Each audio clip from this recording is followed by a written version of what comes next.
tucked deep into the public lands of southern Utah. We had this riverbed all to ourselves.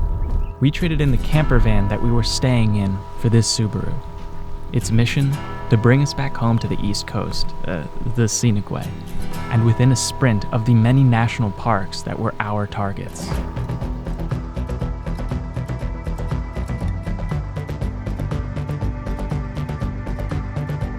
We had just wrapped up a long work trip in California. We used a camper van as our home base while we were there. Now that our work is done, it's time to go home. What'd you find? Something really cool. Really? Christy Lee can't fly, so we came out west by train. That turned into a disaster, and it wasn't on the table to try again. The only option we had to get back was to rent a car. No one would rent us a car for a one-way trip. We tried every single major chain and still no luck. So you can't rent us? We got creative. What are we driving tomorrow? A U-Haul van. We're driving a U-Haul van? Why? Are we moving? No, I wish. No, I'm actually excited to go back home. All the other car rental places said that they don't do one-way tickets home, so we're very inspired by our van life experience, so we're gonna make our own. We looked into U-Hauls. We got a price quoted, we went to pick it up, and it turns out the price was wrong. Way wrong. U-Hauls are off the table. After more desperation and research, we found that because people's flights get canceled, airports do offer a one-way car rental. Why nobody we talked to told us this? I'm not sure, but this is how we landed our Subaru.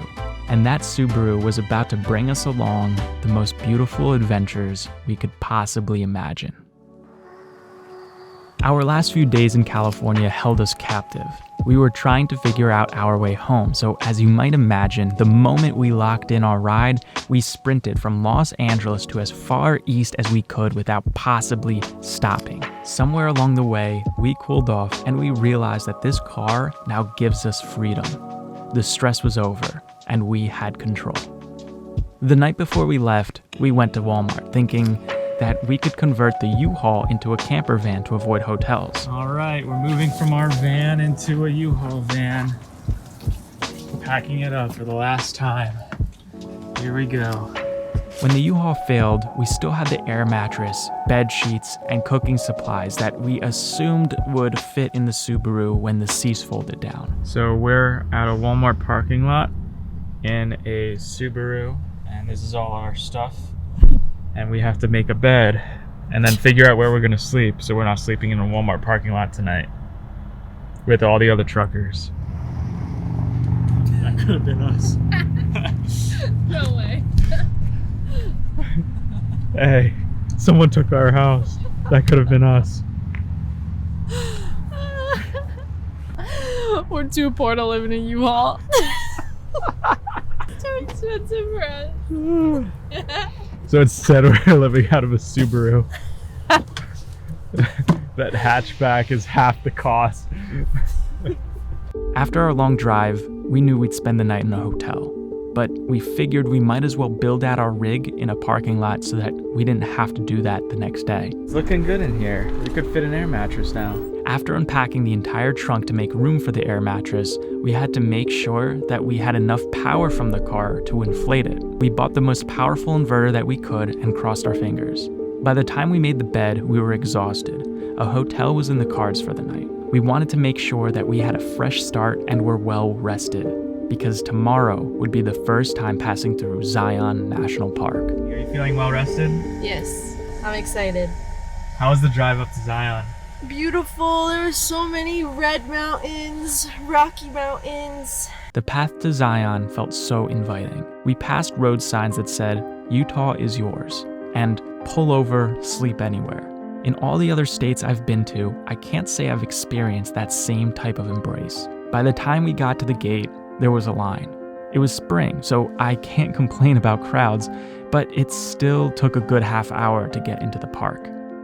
The mountains and rocks leading into Zion were magnificent, but the moment you get into the park, you're engulfed with spires that started hundreds of feet below you and reach up high enough to cover the sun.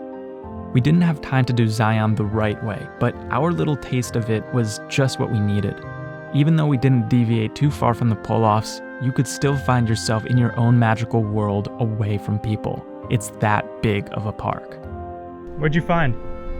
Something really cool. Really?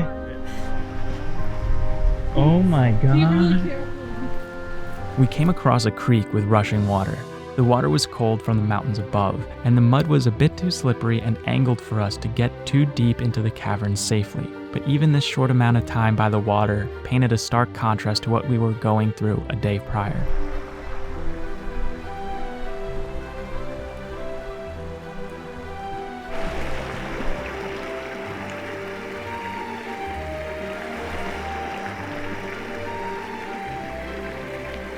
We pinned a remote campsite we found using Google Maps and knew it would take us a few hours to get there. The plan was to arrive with ample time and daylight to spare, but there was a road sign that caught our attention. I didn't know much of anything about Bryce Canyon. It almost feels like it has the reputation of a forgotten park within Utah. It's surrounded by several others that are more famous. The detour would only be 45 minutes, and we figured, what the heck, let's go for it. And we're so glad we did. The entry to Bryce Canyon is unassuming. There's woodlands and beautiful mountains, of course, but we just came from Zion. There were several lookout points posted on the map, and we decided to pick one and get a nice view. We had no idea what we were just getting ourselves into. What the heck?